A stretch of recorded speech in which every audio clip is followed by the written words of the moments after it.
en las giras del presidente a Estados Unidos para plasmar en un documento audiovisual el sentir,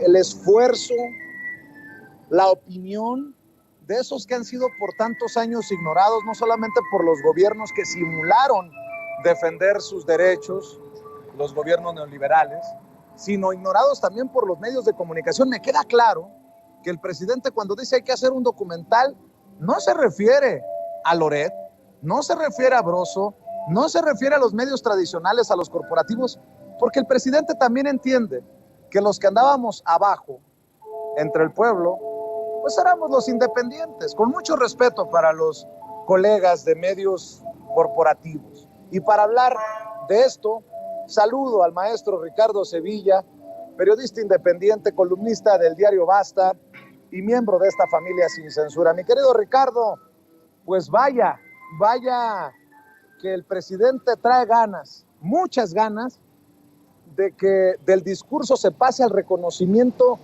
que deje huella para los migrantes. Hablábamos de lo de la matrícula consular, hablábamos de lo de las remesas, de cómo buscar que los paisanos paguen menos por enviar sus remesas a México. En fin, mi querido Ricardo, creo que hay mucho que platicar sobre este tema. ¿Cómo viste tú? Querido Vicente, Toño, público memorioso, lo vi muy acertado. Esta participación que tienes, como las anteriores, se están enriqueciendo el diálogo, porque el presidente López Obrador, como tú dices, tiene deseos, tiene anhelos de pasar del discurso al reconocimiento, y este diálogo que está teniendo contigo, y en ese sentido con Sin Censura, con el público que nos ve y que nos defiere con su preferencia, pues está dando ocasión a que se hable sobre la matrícula consular, esta exposición que tú haces de una manera muy puntual, y esto lleva al tema esencial, el tema de los migrantes, el tema que ahí está, pero que no se ha abordado, las razones que llevan a las personas a migrar, y que son múltiples y complejas, que no son caricaturas como ha ocurrido en los medios de comunicación corporativos, donde hacen eso, todo lo reducen a una caricatura y a un choteo. No, la carencia de trabajo, la carencia de seguridad social, de servicios médicos, educativos, públicos, que suelen ser los factores determinantes para que la gente se vaya. Los migrantes, lo sabes muy bien, no se distancian de su familia, de sus amigos y raíces por capricho. En la mayoría de los casos, la inseguridad, la miseria, la opresión y, por qué no decirlo, un entorno social deteriorado son el acicate para que las personas abandonen su país, en este caso México. Pero ahora, contra lo que dicen los voceros del neoliberalismo, que se van porque no quieren a México, esa es una pendejada, perdón por el exabrupto, pero migrar no suele ser una odisea gozosa, para nada. La travesía casi siempre, o las más veces, es espinosa, y es que en el trayecto los migrantes afrontan múltiples riesgos, un alto grado de vulnerabilidad, la mayor parte del tiempo se encuentran privados de los servicios esenciales, del apoyo de sus familiares. No son pocos incluso los que, atemorizados y expuestos al rigor de un clima hostil, desconocido, caen en las garras de traficantes de personas. Lo hemos visto, esta situación de los migrantes que murieron en ese tráiler, pues es increíble, no debería de pasar, pero ahí está la gente en busca de mejores oportunidades, sin protección, sin asistencia humanitaria, miles, porque son miles de migrantes, hombres, mujeres, niños, adultos mayores, pierden contacto con sus familias, mueren, desaparecen muchos en el camino, y otros tantos permanecen en detención prolongada por haber entrado, por haber permanecido irregularmente en un país extranjero. Entonces son muchas causas, pero sus problemas, Vicente, no terminan ahí. cuando llegan a su destino, los migrantes tienen dificultades numerosas para acceder a los servicios médicos, laborales, de vivienda, educativos. Yo he platicado con muchas personas migrantes y dicen que los servicios de salud son carísimos, incluso tienen que venir muchas veces o regresar a México y ya no es posible el regreso. Entonces, debido a ello, suelen convertirse en blancos fáciles para el abuso, para la extorsión, para la explotación. Les hacen falta redes protectoras, familiares, asistenciales, y todo ello socava muchísimo más su situación. Si sufren un accidente, por ejemplo, o enferman, resulta muy difícil socorrerlos, y todo eso nos permite ver que la comunidad migrante enfrenta problemas que urge colocar ante la mirada de la sociedad, y para visualizarlos es necesario concederles una amplia cobertura, y es ahí, Vicente, público memorioso, Toño, donde el periodismo y los medios de comunicación deberían jugar un rol protagónico, pero no lo hacen. En Estados Unidos, tú lo sabes muy bien, desafortunadamente, las dos principales cadenas televisivas de ese país, supuestamente enfocadas al pueblo latinoamericano y sus problemas, no lo hacen. Univisión y Telemundo son empresas que desdeñan el periodismo social y obedecen única y exclusivamente a los intereses corporativos, y justamente es ahí donde nace el engaño, pero también el desafío de nosotros, los medios de comunicación independientes. Hay que estamos trabajando mediante enfoque social, que intentamos visualizar la problemática de la comunidad migrante. Nosotros debemos de proponernos, y lo hacemos, un periodismo consciente y sensible ante los procesos sociales que enfrenta la comunidad migrante, que está recibiendo, como tú planteaste en la mañanera, al presidente López Obrador con mucho beneplácito, con mucho cariño. Se necesita un periodismo de proximidad, un periodismo de interés humano, humanista, le llama López Obrador, y con datos duros. Se necesita que nuestros protagonistas, nuestras protagonistas sean los migrantes, los adultos mayores, las personas sin hogar, las madres solteras, los grupos vulnerables, y eso es lo que hemos trabajado, y por eso el presidente López Obrador te da esta amplia respuesta, porque sabe que nosotros no nos limitamos a leer noticias, no tenemos teleprompter, sino que ayudamos a que las personas comprendan, a ver mejor el mundo que nos rodea. En ese sentido, pues lo que hacemos es informar para movilizar a los medios de comunicación en ayuda de los más necesitados. Entonces, esto es como el proemio de las historias de migrantes que se deben conocer, y qué mejor que se haga un documental, pero un documental serio. Los hay, por supuesto.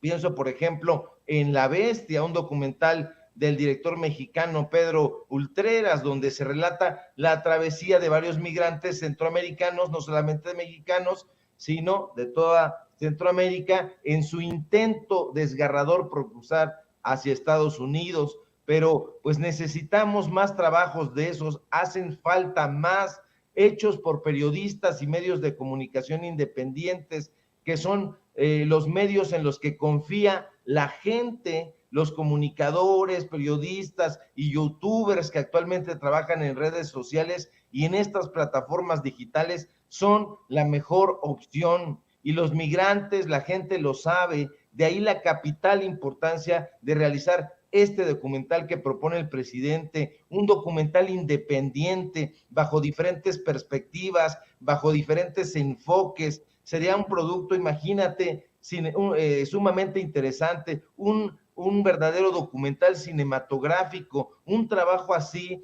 donde los migrantes sientan empatía con los periodistas y comunicadores independientes, como ahorita lo estamos viendo, como lo estamos viviendo, y eso sería un documento esencial, porque les permitiría a los periodistas ganar la confianza de las personas del pueblo migrante para captar los testimonios más sinceros, alejados de toda demagogia, de todo lugar común. Eso por un lado, y por otro, podría captar en directo lo que sucede a los migrantes en su azaroso recorrido, sin forzar la presencia física ni ideológica de protagonistas ajenos y acomodaticios como Carlos Loret de Mola y todos estos fantoches que supuestamente hacen documentales y tratan de enfocar a la población migrante, a la población vulnerable, pero ellos son o buscan ser los protagonistas. Entonces, a mí me parece esencial estos planteamientos que tú estás realizando en la mañanera y que te diga el presidente, a propósito de eso, ustedes deberían de hacer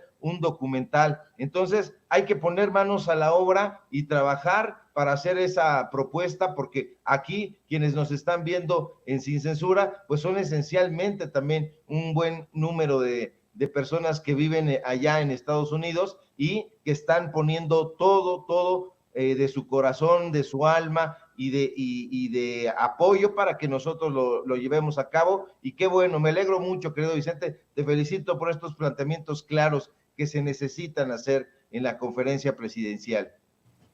Y creo que porque le conocemos un poquito al fenómeno migratorio, por eso le mencionaba también de la importancia al presidente. Creo que es importante también entender cómo esta cuarta transformación que le ha apostado y que tanto han ridiculizado y atacado esos opositores de Felipe Calderón para abajo, de los programas sociales, cómo esos programas sociales, creo que es un buen tema incluso para la evaluación, para el análisis, no sé, para las estadísticas. Hay tarea para el INEGI, mi querido Ricardo Sevilla, de cómo Sembrando Vida, de cómo los caminos artesanales, cómo el Jóvenes Construyendo el Futuro, pero sobre todo me enfoco en los primeros dos, los caminos artesanales y Sembrando Vida, que es el testimonio que yo traigo desde Cerro Verde, en la Mixteca oaxaqueña, allá en la zona más, por decirlo de alguna manera, olvidada de la sierra en Oaxaca, de donde salieron algunos de estos jóvenes que fueron encontrados en el camión, en donde se asfixiaron, se deshidrataron y murieron 53 migrantes mexicanos y centroamericanos allá en San Antonio, Texas. Cómo esos programas sociales, le duela a quien le duela, le pese a quien le pese, están también teniendo un impacto para que no se vayan tantas personas, para que le apuesten a quedarse con sus familias, en sus pueblos, y que se sientan orgullosos incluso, como lo decía, de estar en los viveros apostándole a los árboles maderables y desde su trinchera ayudando al medio ambiente. Yo sé que me van a decir lo que siempre me han dicho, Ricardo, que soy un cromasables, que soy un hipócrita, que soy un lustrazapatos de López Obrador, que soy todo lo que me han dicho desde el movimiento y desde la oposición. Pero ¿saben qué? Es importante ponerlo sobre la mesa, porque si no, empiezan a ganar la narrativa esos que despotrican un día sí y el otro también contra estos programas sociales que sí están teniendo un impacto en beneficio de las comunidades más apartadas del país, Ricardo. Así es importantísimo poner el ojo en la mira, y en la mira está toda la población vulnerable, y dentro de esa población vulnerable está el pueblo migrante que, como dijo el presidente López Obrador, te lo responde a ti, no hay nada que sea más importante que las remesas. Entonces, ese es un tema toral y hay que realizarlo, porque la gente aquí está en Sin Censura, está definiéndonos con su presencia y lo está haciendo porque estamos trabajando, no como dice Ricardo Salinas Pliego, que no estás trabajando ni que no está trabajando Sin Censura, al contrario, todos los días nos dormimos muy tarde y nos levantamos muy temprano, a veces ni dormimos por estar trabajando, por estar investigando, por estar frente al micrófono con una responsabilidad social, con datos duros. No practicamos un periodismo sensacionalista ni amarillista, somos periodistas tradicionales que salimos de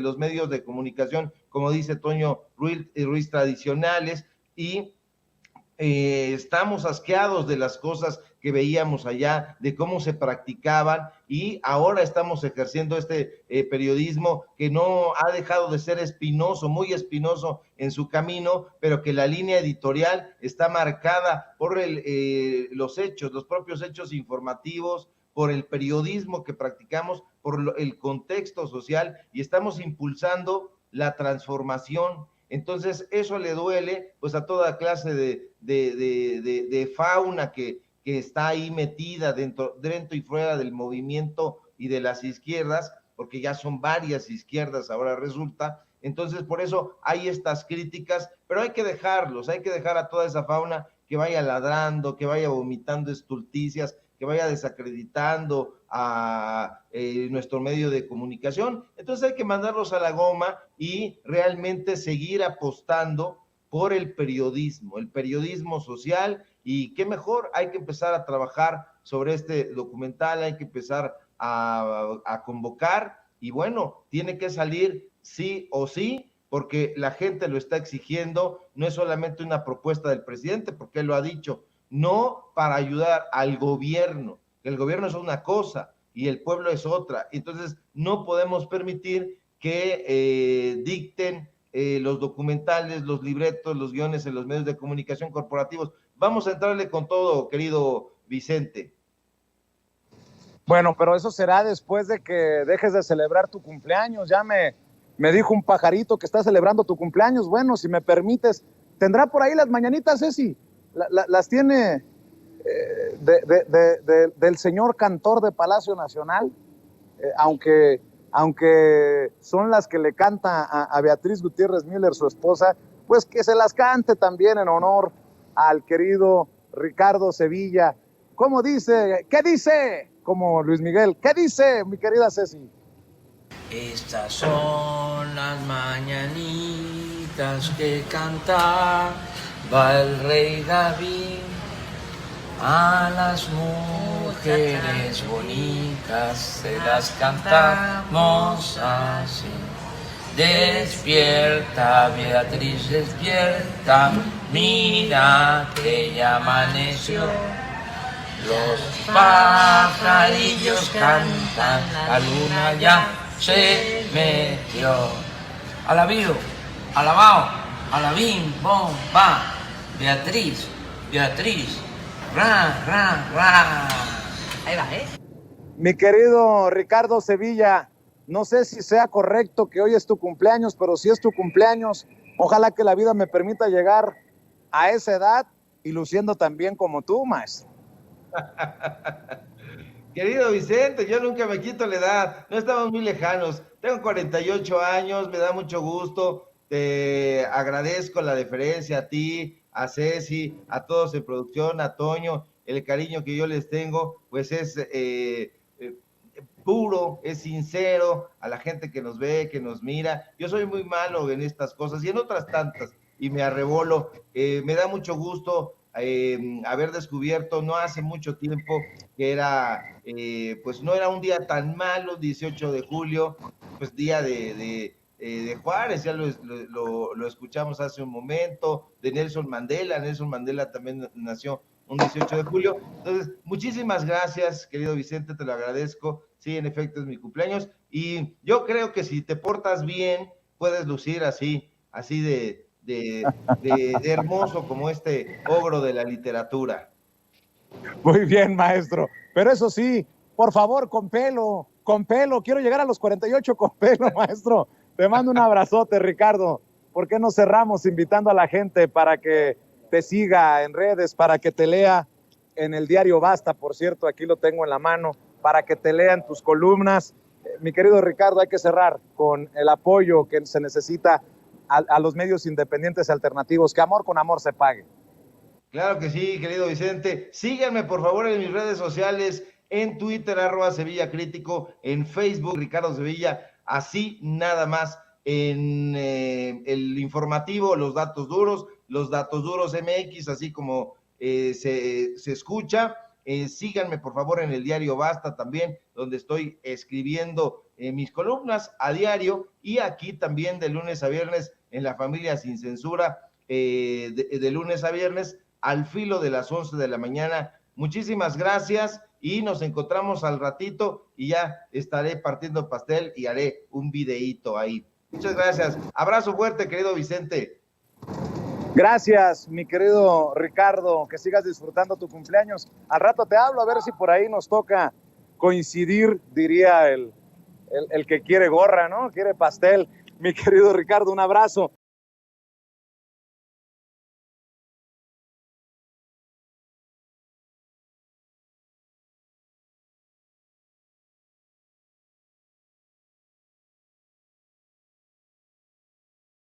Déjeme saludar a la querida Alina Duarte, nuestra reina de Xochimilco, nuestra corresponsal, y nuevamente saludo al querido Toño Ruiz, porque vamos a entrarle a una mesa de diálogo sabrosa, muy de sin censura, con Alina, con Toño, con su servidor, porque bueno, hay muchos temas de los que hay que hablar. Te saludo con mucho gusto, Alina. Hola, ¿qué tal, Vicente? Muy buenas tardes ya. Saludos a ti, a Toño, a toda la audiencia y al equipo de Sin Censura. ¿Cómo andas, Toño? ¿Ya listo? ¿Qué hubo, Saldúas? Pues yo siempre listo como los scouts y saludo a mi queridísima Alina Duarte. Ya por fin los 3 mosqueteros reunidos. Ahí tienes tú a D'Artagnan.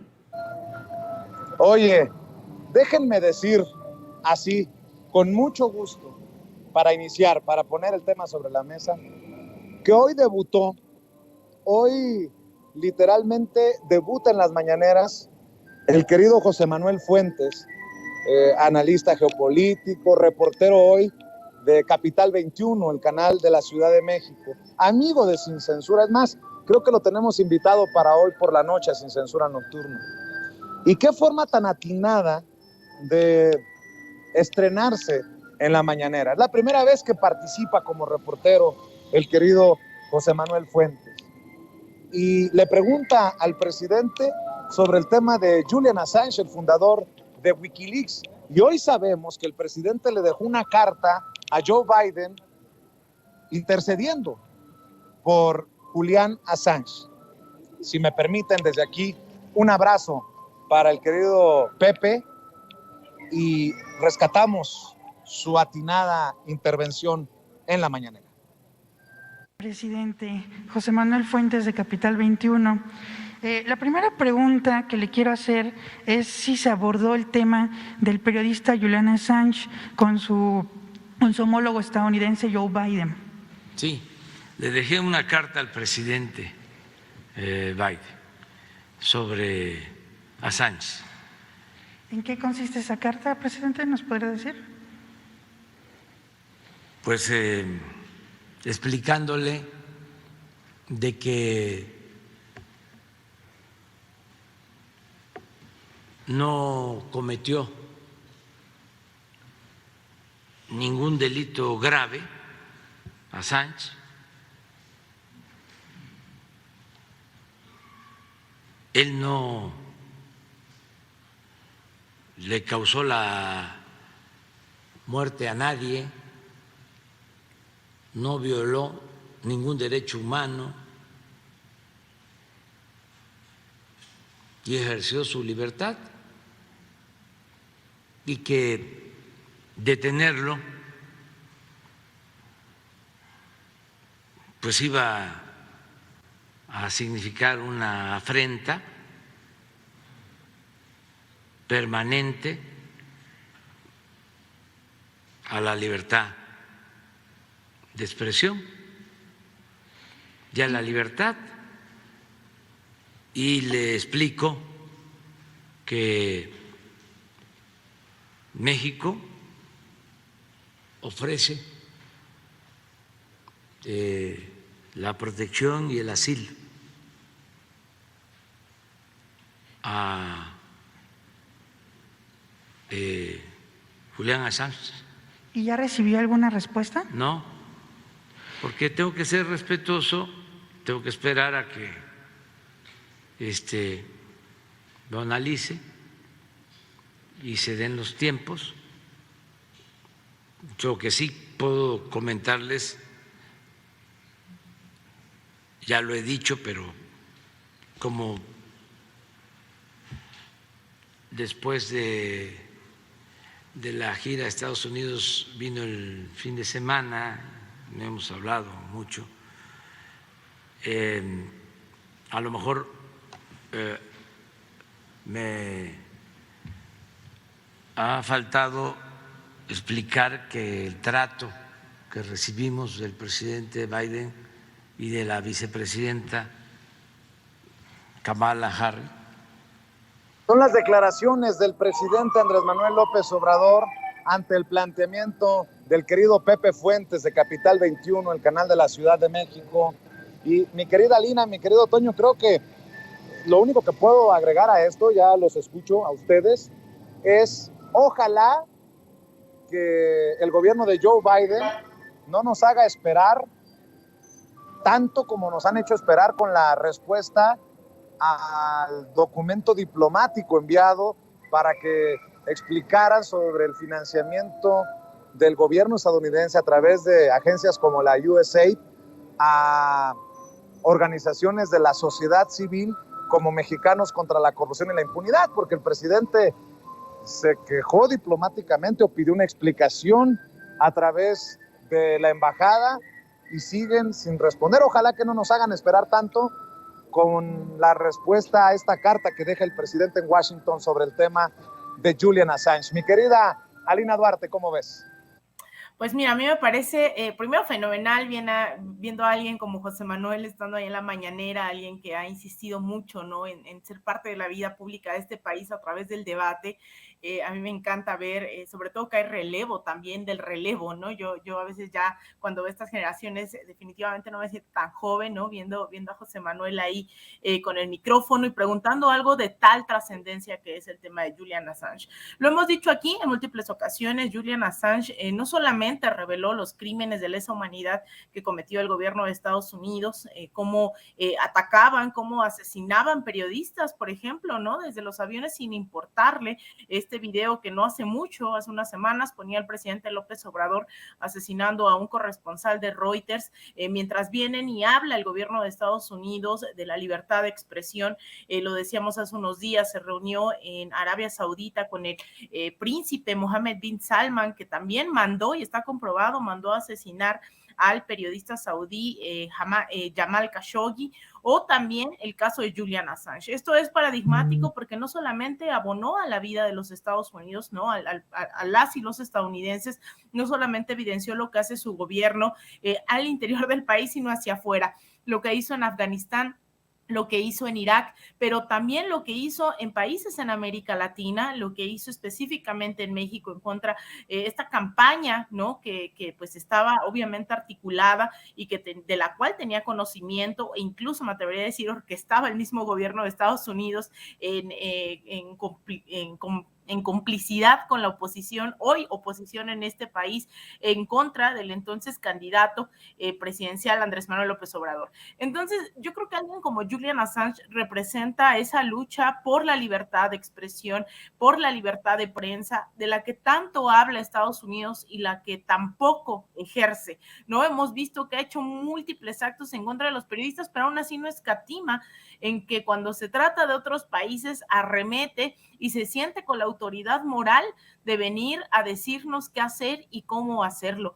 Entonces, yo creo que esto que pone sobre la mesa el presidente López Obrador, también hay que decirlo, les guste o no, no solo a la oposición, sino a ciertos sectores, ¿no?, que todavía no están convencidos de qué es lo que está pasando hoy en México. No cualquier gobierno en América Latina está dispuesto a, yo diría, entre tantas cosas de la visita del presidente López Obrador a Washington, una es el caso de Julian Assange, ponerlo sobre la mesa sabiendo que es sumamente incómodo para el gobierno de Estados Unidos. El segundo también, creo que no solamente refrenda, ¿no?, después de esta reunión, imagínense, ya nos cuenta que le entrega una carta pidiendo pues que pues se reconsidere el caso de Julian Assange, sino además también le dice, ay, por cierto, nacionalizamos el litio, sabiendo que el tema del litio llevó a un golpe de estado en Bolivia. Entonces son muchas cosas que hay que seguir rescatando de este encuentro, que hay muchas cosas que se quieren minimizar, y cerraría, Vicente, insistiendo en que si no nos llegaron a ver ese día, reportamos aquí también que la posición posición del presidente López Obrador fue reconocida por un grupo de activistas, Assange DC Action, la acción, ¿no? Como el capítulo, digamos, que lleva la campaña por la liberación de Julian Assange en Estados Unidos, pero en Washington DC, fueron a la Embajada de México, ahí en Washington, para entregar una carta agradeciendo al presidente López Obrador sus posturas que había tenido justamente sobre el tema de Julian Assange. Entonces son varios actos que hay que tener claros y que creo que también la comunidad internacional, a diferencia de muchos aquí en el país, también lo tienen bastante claro. Pues yo te abro los micrófonos y las cámaras, mi querido Toño, para escuchar también tu opinión, señalando que esto también terminó siendo un periodicazo para los odiadores de López Obrador, que dijeron, ¿y dónde está Assange? Pues no, que iba a hablar de Assange, pues no, que Assange, y no vimos, y no escuchamos el tema de Assange por ningún lado. Pues ahí aclara el presidente, sí, le dejé una carta, entendiendo que no todos los temas, o que no iban a tener tiempo para todos los temas, le dejo una carta, dice, puntual sobre el tema de Assange, y nuevamente, pues ofreciendo que México le dé asilo al fundador de Wikileaks, Toño. Yo creo, compañeros, que le estamos dando en el clavo al hablar de Assange, comenzando hablando precisamente de José Manuel Fuentes, ahora en Capital 21. Porque tenemos que hablar específicamente del periodismo libre e independiente. Y eso que mencionas, Vicente, es muy, muy claro. Esto que menciona también Alina sobre, pues bueno, los alcances que ha tenido Assange. Pero esto de cómo es que seguramente habrá cuestionamientos de por qué no habló el presidente directamente con el presidente Biden, por qué solamente fue una carta. Creo que es fundamental al analizar que es un tema que ellos de todas formas no plantean en sus medios de comunicación tradicionales. Yo quiero poner el ejemplo de algo que ocurre este fin de semana. No sé si ustedes dos se dieron cuenta de un artículo que fue extremadamente controversial por parte del The New York Times. Es un artículo en el que dan a conocer que el dólar está en su nivel más alto, en su nivel más fuerte, dice más fuerte en comparación con otras pues monedas, pero al poner este comparativo, esta gráfica, sale el New York Times poniendo que México está también extremadamente fuerte. No lo mencionan para nada en el artículo, yo lo poní en redes sociales. No sorprende que el New York Times no hable de esto, de México, que solamente se dedica a poner la parte de Estados Unidos. Lo digo por la credibilidad. Alina lo sabe perfectamente, tú lo sabes perfectamente, Vicente. Usted, público consentidor, debe saber que aquí en Estados Unidos hay medios de comunicación que simple y sencillamente porque tienen esa medallita de credibilidad, ya con eso ya le hicieron, como el New York Times, como el Washington Post, como los que salen en CNN, algunos en NPR, tienen ya, ¿no?, una medallita de credibilidad y pueden decir o no decir, y ya la gente se va con la finta. Dicen, bueno, es que si sale en el New York Times, debe de ser muy, muy buena idea, debe de ser algo correcto, cuando en la realidad pues son también corporaciones que responden a situaciones verdaderamente cuestionables, que no están planteando el tema, por ejemplo, de Julian Assange, un tema extremadamente duro, un tema que se tiene que plantear. Miren, considero que es evidente que hay mucha presión para que se castigue al fundador de Wikileaks, debido a que, miren, en esto sí estoy convencido, no solamente exhibe al gobierno de los Estados Unidos, sino los más poderosos del mundo.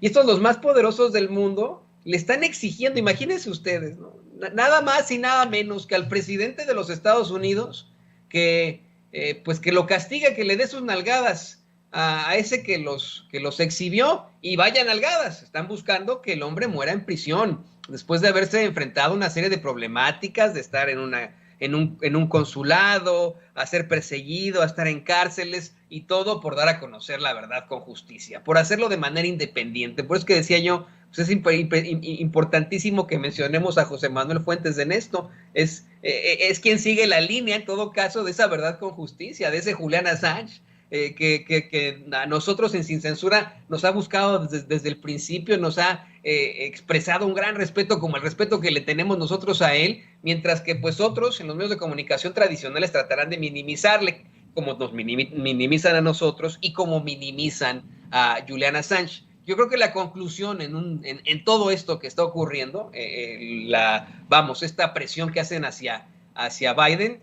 será que si el presidente Biden actúa, una vez más, se habrá atrevido a romper con el status quo y podrá ser un hito en la historia como presidente de los Estados Unidos. Si no, pues nos daremos cuenta que en todos lados se cuecen habas y que si no le disminuye o le conmuta la pena a Assange, pues quedará claro que hasta el presidente de los Estados Unidos se le puede presionar y eso es extremadamente preocupante. Alina, Toño, también quiero escuchar sus opiniones. Creo que debemos de seguir con este tema del reconocimiento del presidente Andrés Manuel López Obrador a los migrantes. Por tu trabajo que has hecho como corresponsal, Alina, conoces de este tema. Pues, ¿qué voy a decir de Toño? Él es un migrante, está viviendo en Estados Unidos y creo que no hay que dejar el tema porque es parte de ese reconocimiento a los migrantes. Se tienen que seguir haciendo cosas, me dice el presidente, para reconocer a los paisanos. Habla de conseguir que se bajen los costos para enviar remesas a México desde Estados Unidos. Yo le proponía de que la matrícula consular fuera gratis, así como es gratis la credencial para votar con fotografía del INE. Habla del documental que nos encargó a los medios independientes, alternativos y digitales. Ya buscaré a Jesús Ramírez más tarde a ver si podemos también ponernos de acuerdo. Mi querida Lina, con la explicación que me dio el presidente, con la desmenuzada que le da el tema el presidente hoy, me queda claro que el presidente está comprometido con que el reconocer como héroes y heroínas en el discurso a los paisanos no se quede nada más en palabras, sino que se transforme en hechos. Y todavía tenemos 2 años para que se logre. Yo estoy muy emocionado porque tú sabes que es un tema que no solamente mastico, sino que lo hago con toda la pasión del mundo. Y bueno, ahí está el testimonio de las entrevistas que realizamos en Washington. Y al presidente le queda clarísimo porque el encargo no lo hace para los medios que cubrieron Washington, no, a los medios, a los youtuberos, a los de abajo, a los que estuvieron con la gente. Mi querida Alina, escucho tus opiniones, tus comentarios. Pues mira, Vicente, yo también creo que es uno de los temas que más me apasiona, sobre todo porque no podemos hablar de transformación, de justicia, no podemos hablar de un nuevo horizonte sin contemplar a los y las millones de mexicanos, mexicanas que durante décadas han sido expulsados de este país, pues no nada más por gobiernos neoliberales, sino incluso desde antes, desde la Guerra Sucia. Es decir, tú sabes que hay diferentes flujos migratorios que lamentablemente, también hay que decirlo, no se han detenido. Todavía hay gente, incluso al mes, CBP, la Policía Fronteriza, registra una detención de cerca de 70 a 80 mil mexicanos mensualmente, quienes son detenidos, de más de 220 mil, 250 mil personas que son detenidas mensualmente en la frontera norte mexicana, en la frontera sur estadounidense. Los flujos migratorios han sido, digamos, la constante y también es un derecho humano. Sin embargo, han sido criminalizados y no solo eso, creo que hoy lo que estamos hablando es incluso la responsabilidad del Estado mexicano para con sus connacionales en Estados Unidos. No solamente estamos hablando de una reforma migratoria y de cómo hoy el gobierno mexicano, a diferencia de otras ocasiones, está tratando de incidir de diferentes formas. Rescataba yo algunas opiniones para un programa que hice el día de ayer para medios públicos y entrevistaba yo a nuestros paisanos, nuestras paisanas, cómo veían esto que se ha planteado, si realmente era algo concreto, y decían, pues es interesante, porque sabemos que la reforma migratoria de Biden, pues ya está, ¿no?, en un nivel en donde no va a avanzar. Biden propuso nacionalización, ciudadanización de muchos migrantes, lo cual no está ocurriendo. Después se propuso una parol, ¿no?, que implicaba residencia por 5 años. Nada de esto ha sido cumplido. Hay una crisis muy fuerte en Estados Unidos, producto no solo de la guerra en Ucrania y de la inflación, sino una crisis de legitimidad que se nos oculta en los medios, gente de Harvard, gente de estos institutos, ¿no? Siguen hablando de esa gran superpotencia, los mismos corresponsales de Washington, cuando en realidad hay un declive de la hegemonía estadounidense que es muy visible en términos económicos, políticos, sociales. Joe Biden, pues sí, podría ganarle nuevamente a un Donald Trump, pero cuando la gente contesta si realmente quisiera ver a Biden en un segundo término, pues es cerca del 13% de la población. Es decir, no es el Estados Unidos de hace unas décadas, y la población migrante en Estados Unidos tiene una capacidad de decidir no solo el rumbo de Estados Unidos, sino también de nuestros países. Entonces, repensar a la comunidad migrante como sujetos de acción, sujetos de derecho, y sobre todo, pues también, ¿no? Se tiene que dignificar al migrante, no solo por parte del gobierno de Estados Unidos, sino por parte del mismo gobierno de donde son ellos originarios y originarias. Estoy hablando específicamente de que los consulados, pues tienen que cambiar. Yo sé que algunos, me lo han dicho, han cambiado al norte de California, etcétera, pero no es suficiente. Las fallas son sistemáticas. No es posible que nuestros paisanos y paisanas no tengan acceso a un acta de nacimiento, incluso a la credencial de elector, que a veces es muy pesado dependiendo del consulado, la matrícula consular que cobren. Yo creo que hay cosas que se pueden avanzar y que es imposible que ahora que estamos hablando de una reforma política electoral, por lo menos se les considere de una forma totalmente digna, Vicente. Mi querido Toño, a mí me da muchas esperanzas. No me da tantas esperanzas la idea de la reforma migratoria. Si entendemos bien, como lo ha expuesto el presidente en la mañanera, cómo funciona la política. Pero espero haber planteado correctamente que Joe Biden ya fue el vicepresidente del deportador en jefe. ¿Cuál será el legado en caso de que Biden no gane las elecciones presidenciales frente a Donald Trump? ¿Cuál será el legado para la comunidad migrante de Joe Biden? Creo que muy pobre o nulo, porque creo que no le ha cumplido a la comunidad. Pero a mí me da mucha emoción, debo de admitirlo, como migrante, como un medio precisamente que nace en Chicago, ahí en la comunidad de Chicago, pues que el presidente ahora le diga a Ricardo Sheffield, el procurador en defensa del consumidor, que hay que ver cómo se consigue que no le cueste tanto a los paisanos enviar las remesas, que hablemos de si se puede o no hacer que la matrícula consular sea gratuita. En fin, yo creo que esto da para más. Es cuestión de seguirle ayudando al presidente, insistiendo con el tema. Da para más, mi querido Tony. Vicente, Alina, público consentidor. En primer lugar, en la parte de Biden, yo creo que ahí sí tendría que considerarlo el presidente de los Estados Unidos, porque fíjense, se está planteando que a lo mejor ni siquiera buscaría su reelección. ¿Qué le queda más que pues su paso por la historia, su paso como presidente de los Estados Unidos?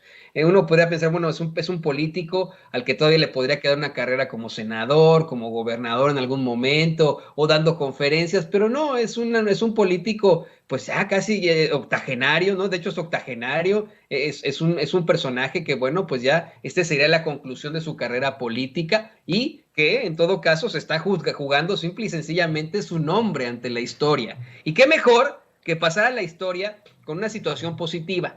La forma en la que él, con el poder que tuvo como presidente de los Estados Unidos, tal vez consiguió una reforma migratoria, o vamos, ya la reforma migratoria ya lo sabemos todos que no se va a conseguir en este cuatrienio, pero sí a lo mejor algún tipo de pues situación para poder satisfacer las necesidades de los inmigrantes acá en los Estados Unidos, algún tipo de acción ejecutiva con lo que podría él pasar a la historia. Vamos, esto a lo mejor no le ayuda a su partido, pero a su imagen y a su futuro, a lo que él sería en los libros de historia, sí, sea algo positivo y positivo en cuanto a la historia. Ahora bien, esto que tú le planteas, Vicente, al presidente López Obrador sobre las matrículas consulares, si alguien a mí me dice, Toño, te regalo $27, digo, pues sí, órale, ¿quién te regala $27? ¿Qué es lo que cuesta la matrícula consular acá en los Estados Unidos? Cuesta $27 en cualquiera de los consulados.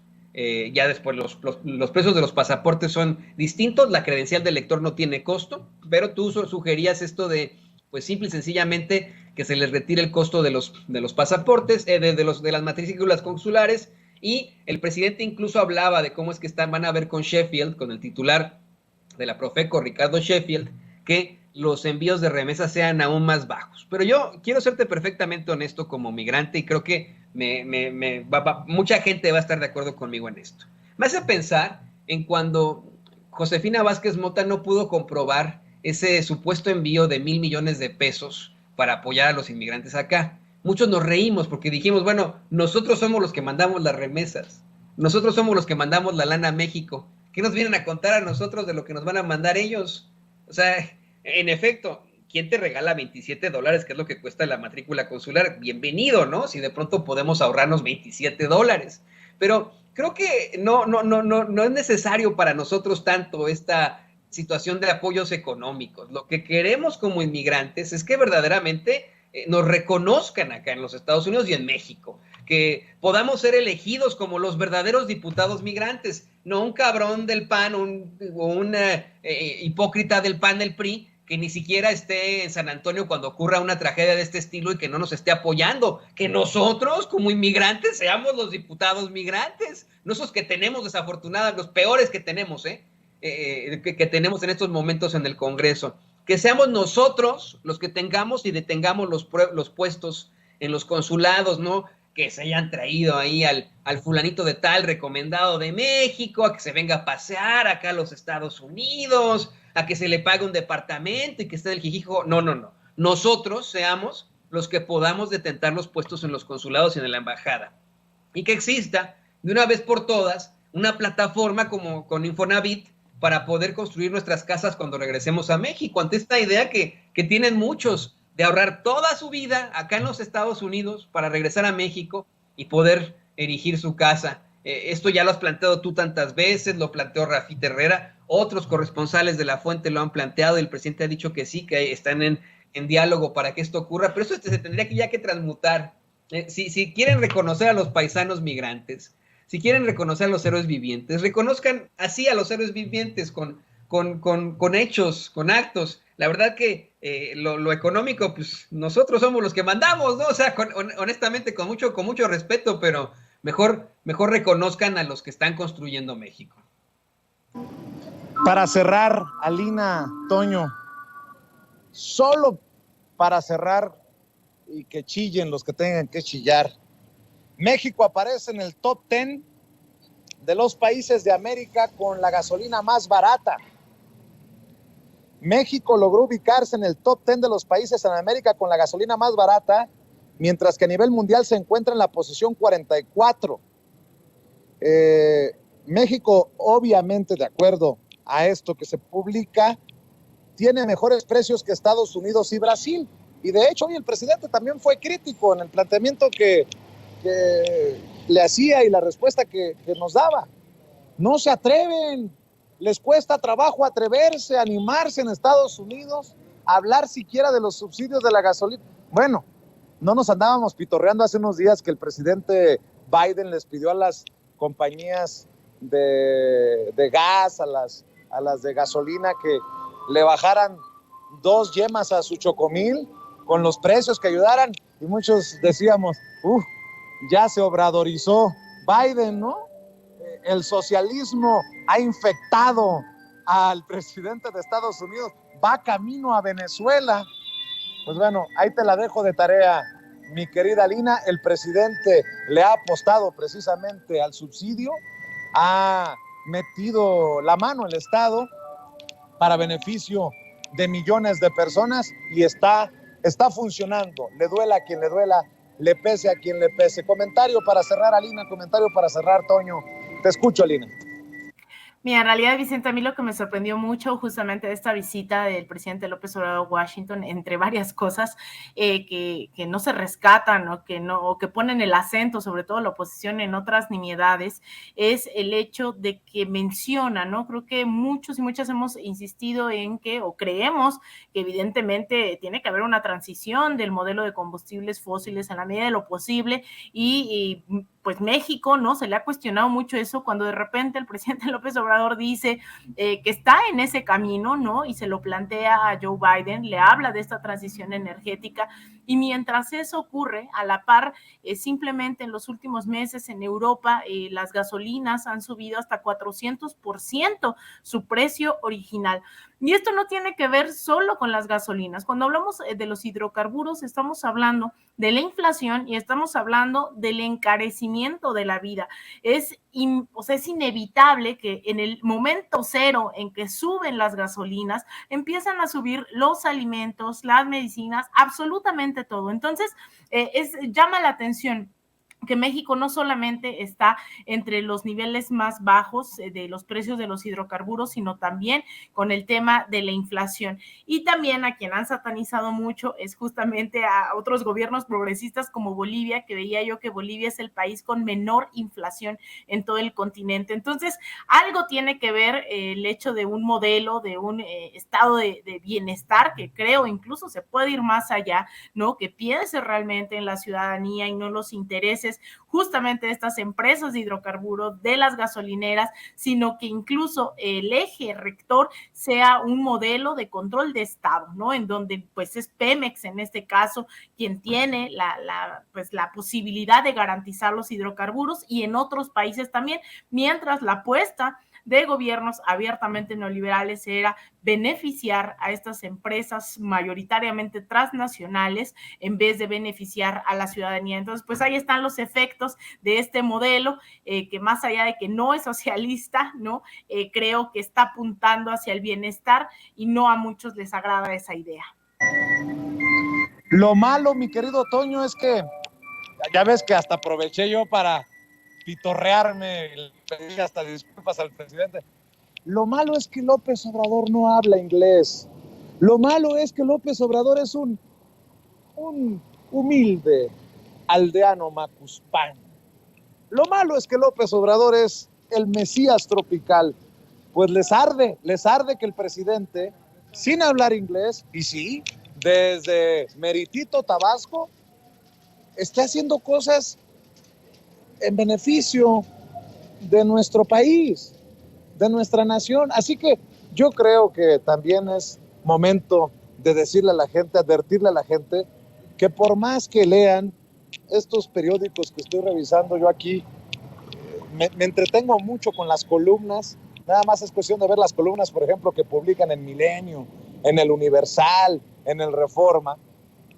Pues que no se crean. Es más, que no nos crean ni a nosotros a ojos cerrados. Creo que está perfecto, pega perfecto el momento para decírselo a la gente, mi querido Toño.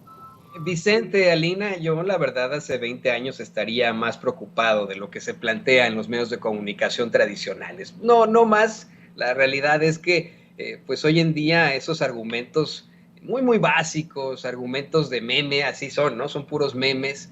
No alcanzan, no llegan a la gente. Esos periódicos que sostienes en estos momentos o los comentarios que se dan en la muy empanizada radio mexicana, es verdaderamente la panificadora por excelencia de México en la radio, o bien lo que plantean una y otra vez en la caja idiota, pues creo no está llegando verdaderamente al pueblo, no está llegando verdaderamente a la gente, y eso es lo importante en materia de lo que verdaderamente está ocurriendo. Fíjense, ¿no?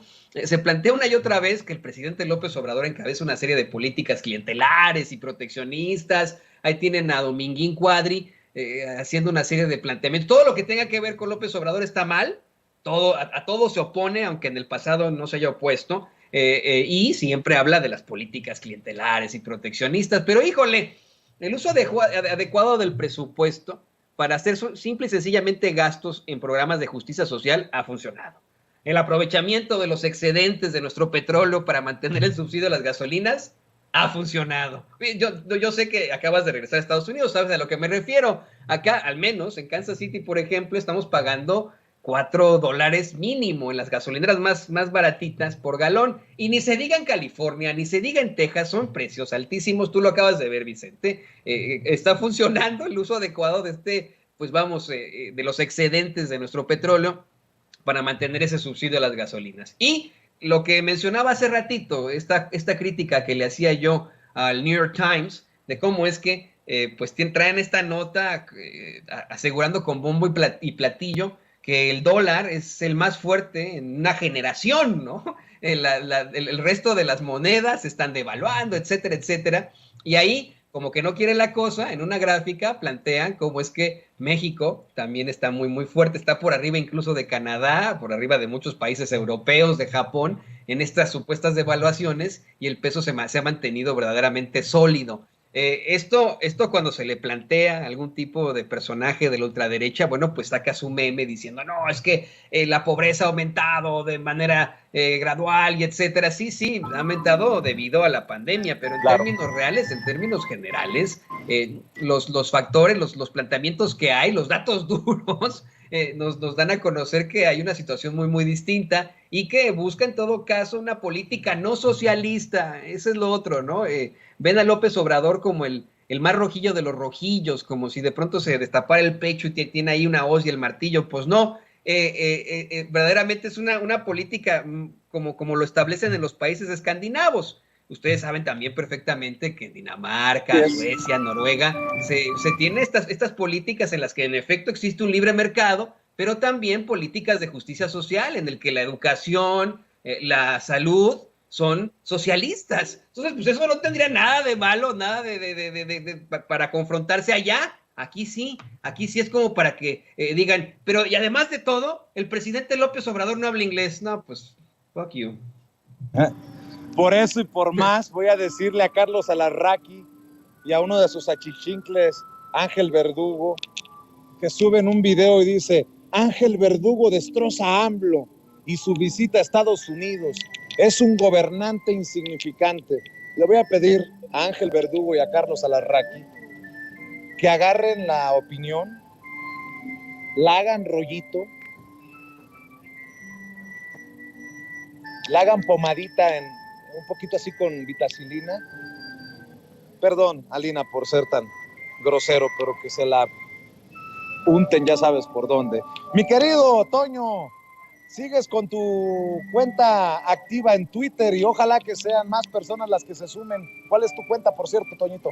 @J. Antonio Ruiz H, ahí aparece en el súper, por favor, échenos la mano. Mire, es simple y sencillamente, no porque yo quiera tener, como dice la canción, cada vez más amigos, y sí, ¿no? Sí quiero tener más amigos y amigas, pero es porque se ha convertido en una selva Twitter, y hay que estar todos comentando, una selva en la que hay muchos trolls y hay muchos bots, que bueno, luego lanzan sus campañitas de 30 personas, pero no llegan a más de 30 likes, ¿no? Los pobrecitos.